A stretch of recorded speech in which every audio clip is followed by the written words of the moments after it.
Welcome to the Power of Love show, sponsored by the D.D. Jackson Foundation, where we shine a light on loss and grief and how it impacts our lives. We are here to provide hope, resources, and a community so no one feels alone in their grief. Enjoy the show. Welcome to the Power of Love, sponsored by the D.D. Jackson Foundation, where we shine a light on loss and grief and how it impacts our lives. We are here to provide hope, resources, and a community so no one feels alone in their grief. I am TJ Jackson, and with me is my eldest brother, Taj Jackson. What's going on? How are you, Taj? Good. Doing well. Good. We are live, of course, on Facebook, YouTube. That's how we do this now. And, of course, you may be listening to us on our podcast. If you are on any of those platforms, make sure you subscribe. And of course, for our Facebook and YouTube viewers who are watching this in real time, feel free to comment, feel free to ask questions, feel free to be part of this discussion. We are not licensed therapists. We are just ordinary people who've experienced loss in our lives. We've been impacted by it, and we've learned from it, and we want to share our opinions in an attempt to help you overcome whatever it is you are going through. Saying that if you need professional help, we urge you to seek it and to find it. Do not just rely on us. Taj Jackson. Yo. All three done. The intro, the live, the disclaimer, all three done. How are you, man? Good. I'm doing well. This hat, I'm not very happy with this hat, though. Isn't that the hat you wear every week? I have like 7 hats, TJ, so I think I picked the wrong one. I bought them all on Amazon. They're all different companies, but like because I have a lot, you know how your hair grows? Mm-hmm. So it's like it's pushing this hat up. So it looks the same if it makes you feel any better. Okay, thank you. But anything special going on this week? Or that happened last week for you? Before we get into our show? No. Never changes, big bro. Never changes. No. I mean, you know, we're all doing specials. You know, every day is special. Okay, I'll take that. Okay, Taj. So with that said, we're gonna have our guest joining, and this is something we've never done before because we've never had a parent combo, a daughter and or I should say a parent and a child as guests on separate occasions for the Power of Love show. So what are we? Over 160 episodes. And this is the first where we're going to have a family member come after another family member. Mm-hmm. So our guest, let me do a quick bio. She's a true example of perseverance. At the age of 35, she suffered not 1, not 2, but 3 strokes, a heart attack, a kidney transplant, all as a result of an undiagnosed condition called, and I've practiced this, but I'm still going to mess it up, but I think it's called Focal Segmental Glomerulosclerosis. You definitely butchered. Correct me. Don't. Hey, at least I don't know which part, but you butchered something in there. Otherwise, it's also known as FSGS. That's the short way to say it. But all the while she was battling these health conditions, our guest was also raising not 1, not 2, but 3 children, one of whom was our inspiring guest from last week, Ava, and maintaining a positive and hopeful outlook. So without much further ado, let's welcome our guest, Bridget VIOHL, to the Power of Love. Bridget. Hi, guys. Hi. Welcome to our show. Welcome to the home. How are you today? I'm doing pretty good. How are you? Doing well. So there's so many places I can start, but I guess I'm going to start with just you. You were diagnosed for quite a bit of time. What was going through your mind when you were suffering with no diagnosis? Did you? Well, I'm sorry. No, go ahead. Let's start there. Okay. Initially, it was basically just frustrating because I knew there was something wrong with me, but I wasn't sure exactly what it was, because it wasn't as if there was something major happening. It was a lot of minor things, but I was a person that had never been sick. So when you're having 5 sinus infections, takes you almost a month to get over the flu. I went in several times and said, I think there's something wrong. I don't want there to be anything wrong, but I think there's something wrong. And so the first doctor I went to at that time, I was newly married, had moved to a new state, had taken in my niece and nephew, bought a new house. So once he heard all of those, and being that I outwardly looked healthy, he thought I was just depressed, perhaps, because he said it was a lot of monumental life changes, or hormonal, which I'm not sure where he came, where that came from. Yeah. And so it was frustrating because I thought perhaps they were correct for a while. So what did you do? So obviously you had to go somewhere else for a second opinion on your situation. How did you arrive to FSGS? The second opinion came from a friend of mine, having lunch with her and telling her I was constantly exhausted. And it didn't make much sense. And I told her about the first doctor and said, I may be depressed, but I don't react this way. My body doesn't react this way. And so she suggested a doctor.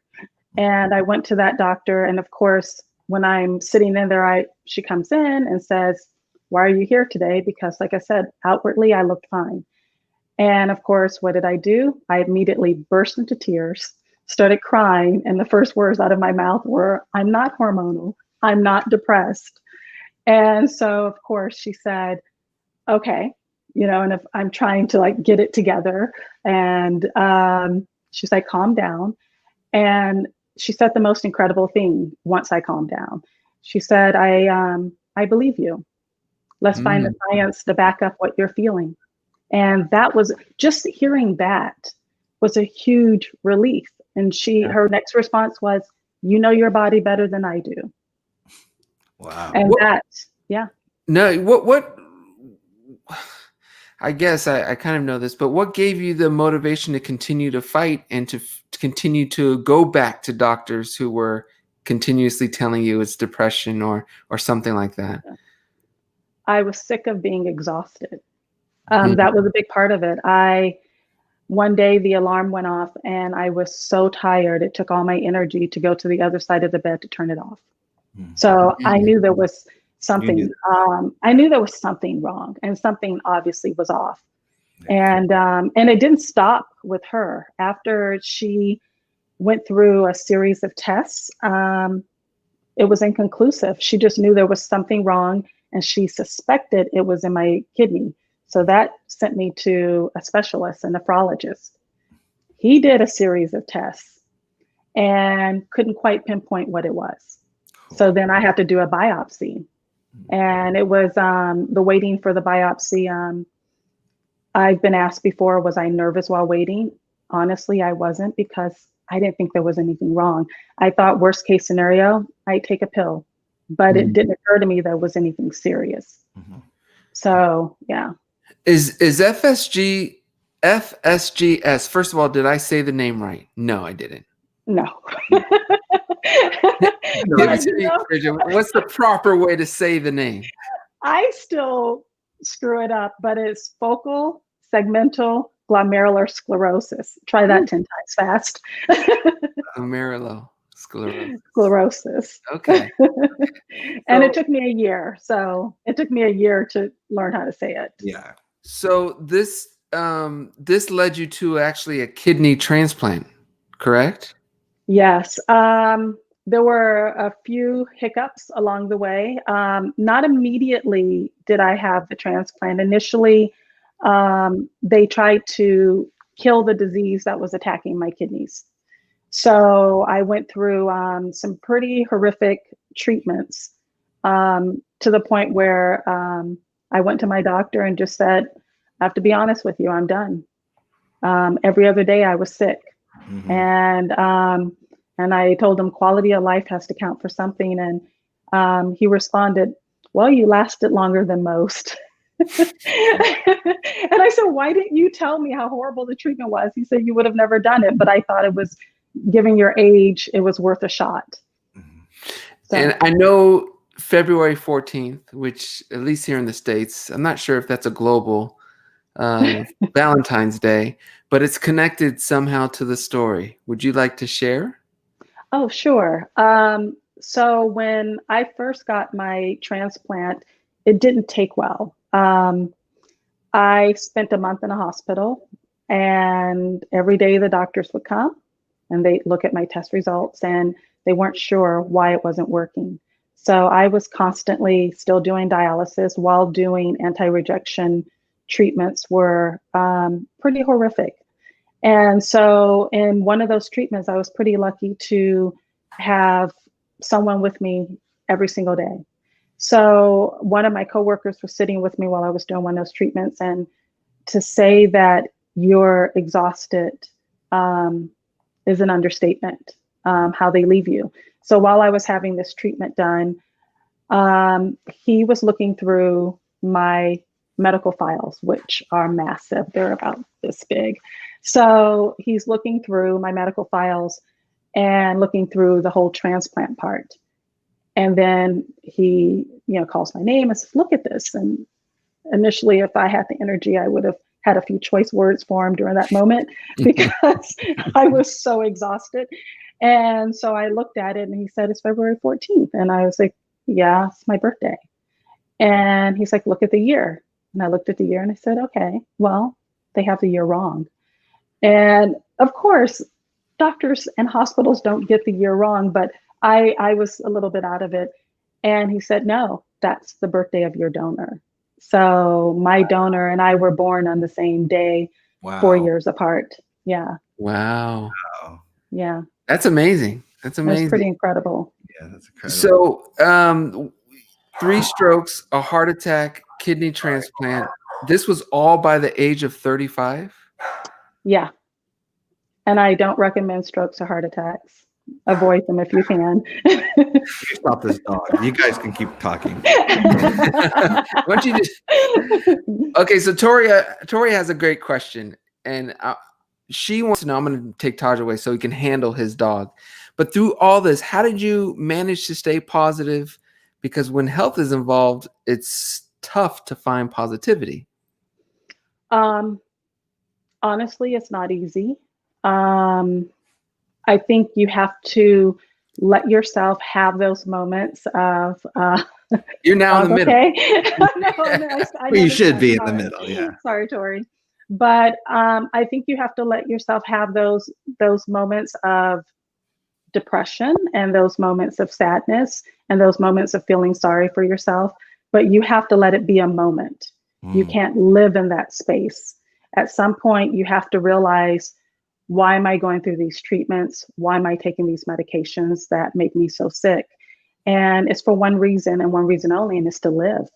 And it's so that you can live in hope and live in faith and live in joy. And so for me, it was finding that joy and living your best life in the moment that you're in, which doesn't mean you can do the same things you did before, but it does mean you can find joy in music. For me, I constantly had music going. If I was in the hospital, there was music. If I was in the car or at the house, there was music.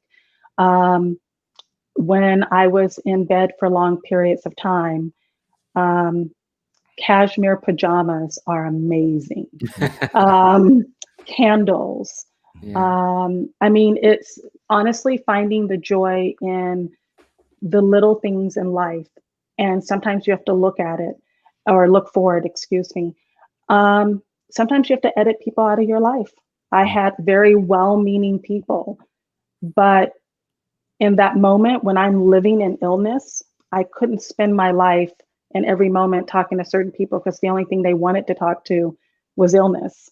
And when I was doing everything I could to distract from that, and because I was living. Yeah. I didn't want to think about being sick all the time. I knew what I was feeling. That is so powerful to me because especially for me, and I think all of our listeners who have at least been following the show know, I always struggle with what to say to people when they're either quite ill or if they just lose someone. And I find it interesting, and I like your theory of when you're in that situation, that's the last thing you want to continue to harp on is illness and your struggles. You want to bring positivity. So how did you go about having to tell people that, look, I love the concern, but I have to focus on positivity for me to heal and get back to where I need to be? Sometimes you can't. Sometimes I'd have to sometimes I would avoid certain people. I hate to say it, but I would. Sometimes I would change the subject and turn it to them. People I was very close to, I could easily tell them. I would say, look, I don't want to talk about this anymore. I've had 15 people today ask me the same question. And I think most people were pretty receptive of it. I do know that there was someone and a friend I told multiple times that I said, I love your concern. And I'm walking, I'm talking, I'm breathing. We're sitting here having coffee in the sunshine. I don't want to talk about it. And sometimes she would insist. And I know one day I felt horrible because I kind of lost it with her. And I remember, talking to my father about that. And he said, she knows you're sick. It's fine. Right now you have the right to be selfish. I love that. Caitlin wants to know, did this experience change your outlook on life? Yeah, it did. In what way? I had never thought much about taking a walk. When you can't walk, when for a while I couldn't talk, I couldn't see from one of the strokes. So one of the strokes left me paralyzed on one side, blind, and I couldn't speak. And do you feel you're pretty much back to 100%? Oh, of course not. No, I certainly have issues. I have issues looking for words, and most people that don't know me wouldn't tell. I can tell some days are worse than others. Some days I'm hard on myself about it, but I think and I don't know you too well, Bridget, but I think you're hard on yourself. I would have never guessed. Thank you. We've been talking for almost 20 minutes and not once have I said, I think she doesn't know what word she's going to use. Actually, I've been incredibly impressed, actually. Yeah. Thank you. Same here. But what was like, I know you said music, and actually I wanted to ask this when you said it. Was there a particular song or artist? What year was this? I want to try to guess. So 2006 and 7. And if you want to know, probably anything by Prince. Oh, okay. Yeah. I would put on, when I was really down, I put on I'm a Star. Yeah, and I would sing it to the top of my lungs. I was actually at Prince's last concert. So that's great. Yeah. So probably anything by Prince. I had my certain moments where I certainly indulged in a sad song to cry. But I didn't let myself sit there. I just couldn't stay in that moment. So I kind of kicked myself and say, enough of that, move on. What made you feel that way in terms of, like you said, that you couldn't stay in that moment? Was it upbringing, or like in terms of not harping on the negative? I think I've always been positive. I think I've always been, this is a moment. This moment will pass. This is this time period, and it's not forever. It'll pass. Wow. And where that comes from, I honestly don't know. I've always sort of been that way. But the other thing I would say would be, I had children to take care of, so I had to get up. You can't lay in bed all day when someone needs to go to soccer practice or, ballet. So there wasn't much of a choice. And in a lot of ways, I would say it was good. that I could stay busy and have obligations. Bridget, what would you say is the best thing to say when someone is close to you, that if they're ill? What are the right things to say? I think that's probably different for everyone, because I would honestly say let them lead the conversation. Don't take offense if they don't share everything with you. I was selective, but not selective because I didn't want to share.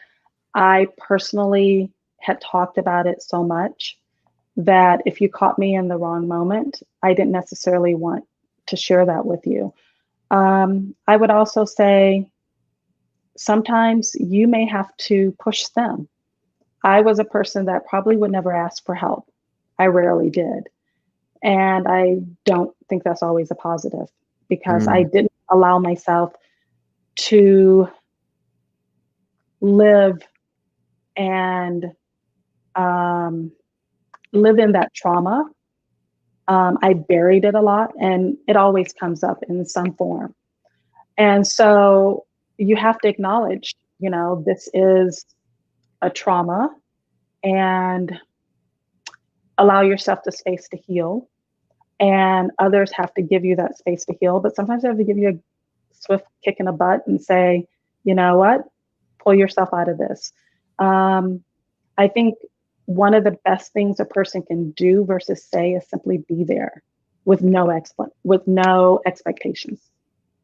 As in physically, or as in just simply calling and saying, I'm here for you, always you can call me? Both. There was sometimes when I would get tons of phone calls and people are concerned, sometimes there would be an extra pressure of this whole list of people I have to get back to. And I loved it when people would say, I'm calling just to let you know I'm thinking of you and I care about you. Don't bother to call me back. Only if you need to, or only if you need to talk. Because sometimes there was a pressure. Sometimes when I would have people visit me at the hospital, and they would let me lead. If I felt like talking, I talked. If I didn't, I didn't. And they would just be there. I love that. And I think that advice is spot on and well said. And I love the words you chose to say it, because it's that simple. I'm here, and don't feel obligated to call me back. I think that's one of my concerns is giving someone an obligation that they have to reach back to me, or putting that extra pressure on them. But the way you said it was perfect. Yeah, I like that too. That was, yeah. L. Hunt wants to know, did the strokes have any connection to the FSGS? Yes. The 3 strokes and heart attacks all did. So many times you'll hear of someone having a disease and they'll say the person died due to complications of. Well, in my case, I ended up developing a secondary condition, and that secondary condition led to blood clots.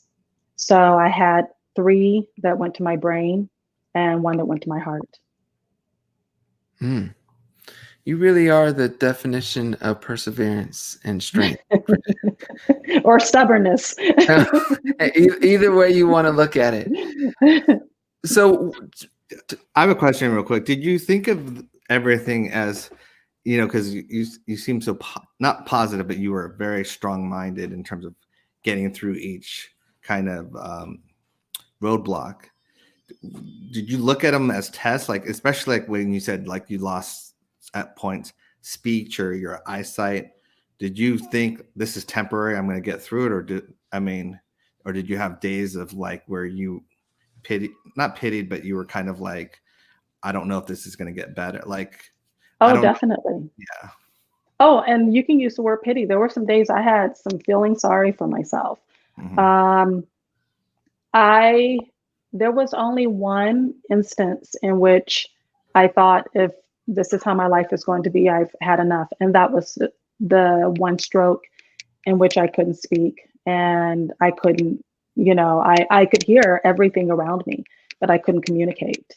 And that was the one time, which was weird, because I could hear them fully. And I knew then at that point it was a stroke.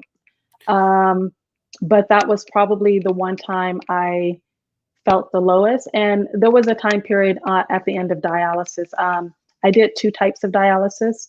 One is called peritoneal dialysis. You do it every day for about 12 hours and you treat yourself at home. And it sounds daunting to a lot of people, but honestly, it was, for me, one of the best types of dialysis because it allows you to have a little bit more control. You could travel. The machine is portable. So I was still working and I would travel, and I just knew that 12 hours of the day, I would do it overnight, that I needed to be on my machine. But when I switched to hemodialysis, it was taxing emotionally and spiritually and physically. And that's the one that there was a lot of self-pity and feeling sorry for myself and sometimes some anger. Which is going down. Yeah. which is understandable. For those who may be on dialysis or dealing with that or new to it, what advice would you give to them? I know that I didn't get to choose the type of dialysis I was on. I had a fantastic doctor. At the time I was in ICU, I was not conscious. So, I think I just lost one of my things. We can still hear you fine anyway. Okay. So I wasn't conscious at the time, and there was no choice. They had pushed it as far as they could, and I had to do dialysis. So he chose peritoneal for me. I'm not sure if I would have chosen it for myself because it sounds scary, but he chose it for me because he knew I was working. He knew I had children at home, and he wanted me to have the opportunity to have more freedom. So for me, I personally, if someone has that choice, unfortunately, not everyone fits the criteria of being able to choose that. If there's a choice and you're looking at dialysis, one, I want to say I'm so sorry. But the other thing is, don't be scared of peritoneal. It sounds more daunting than it really is. What I would suggest is surround yourself with people that make you laugh. Surround yourself with people that can be goofy and silly with you. You'll need it. Have a wonderful blanket. If you're on dialysis, you're always cold. So invest. Be kind to yourself. Be kind to yourself and be patient with yourself. And that's okay. You'll be okay. Bridget, did you ever ask why me? No. Sorry. No. My attitude was, why not me? Why somebody else? What makes me more special than anybody else? I'm not. We all are in this life together. We all want the opportunity to live. We all want the opportunity to be the best we can. And if we're lucky enough and blessed enough, we get to die very old. But I knew I didn't want to die. I knew I was going to fight with every fiber of my being. But to me, that was a waste of time. Why not me? Why somebody else? So no. Sylvia wants to know, what advice would you give to everyone on staying healthy?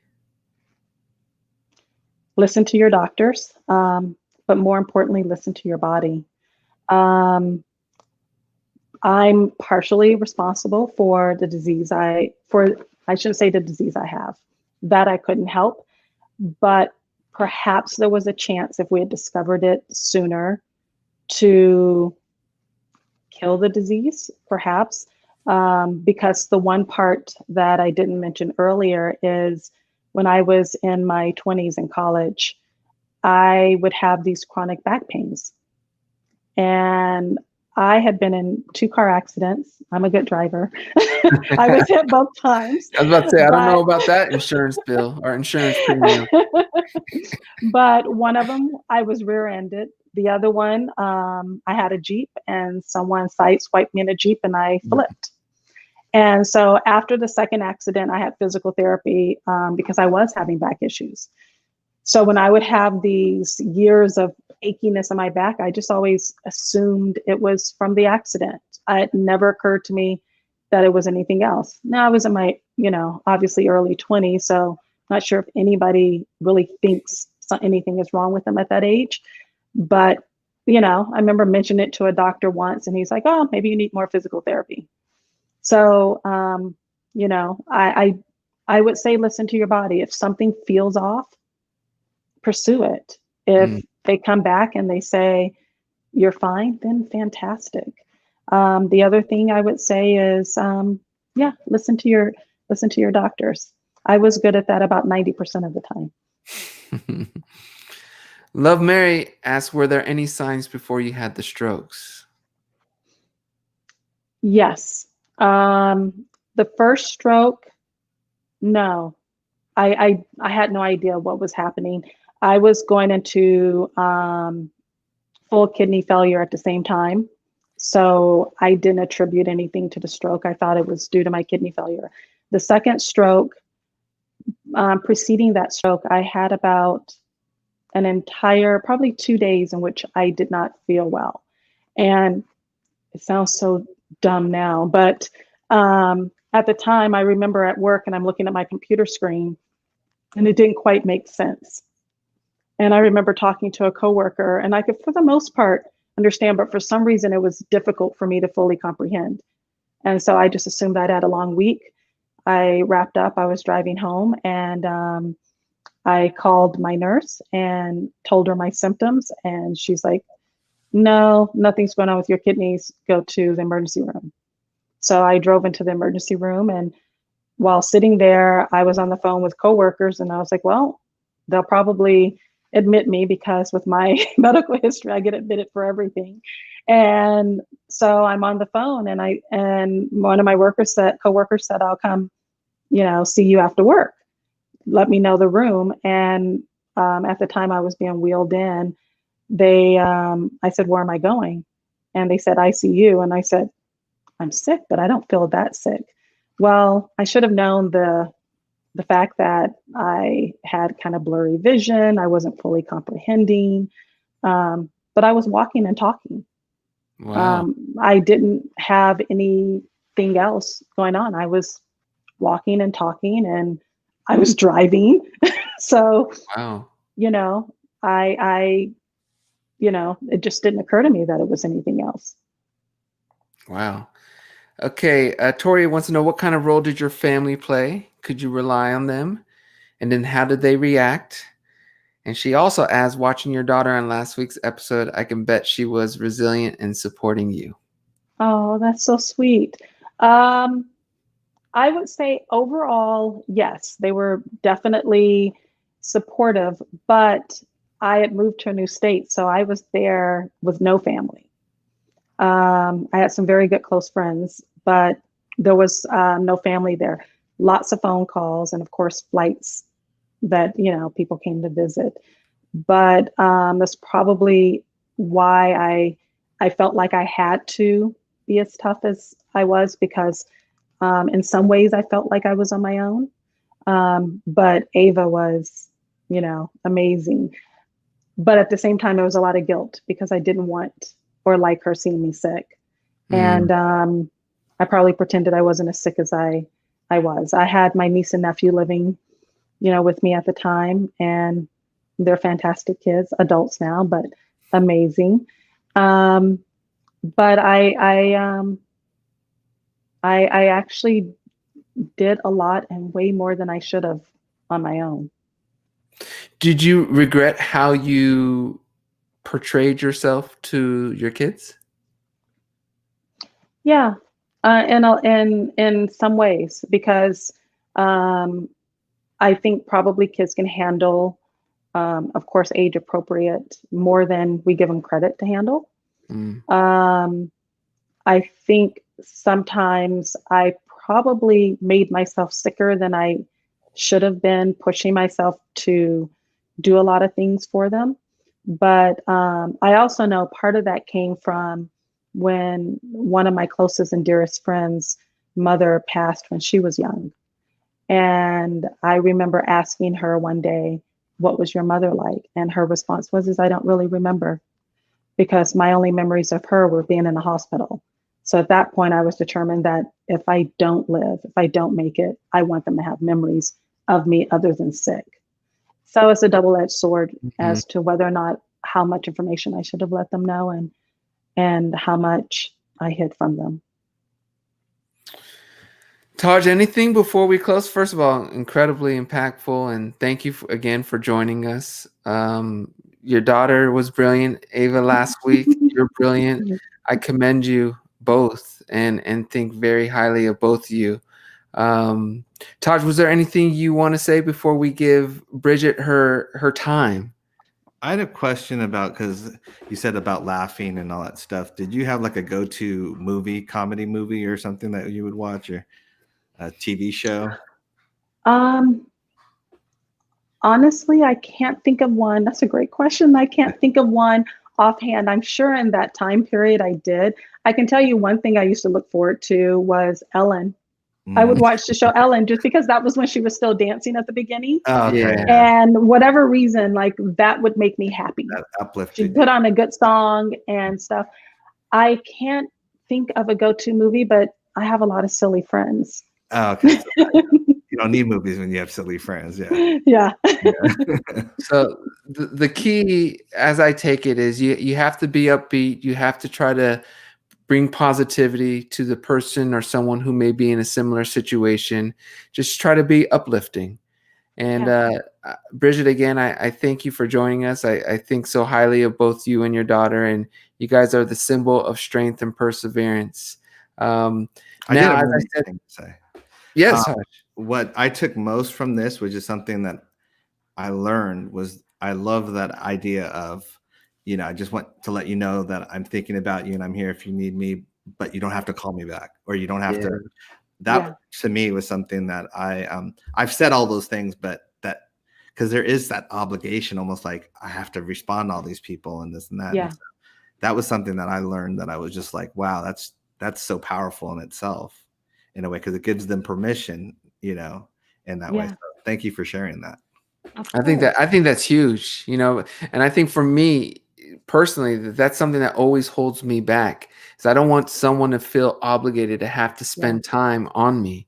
But I'm thinking of them. So I appreciated the way you said it, and it was very simple. And I think that's something that, I should have thought of earlier, but thank you, Bridget.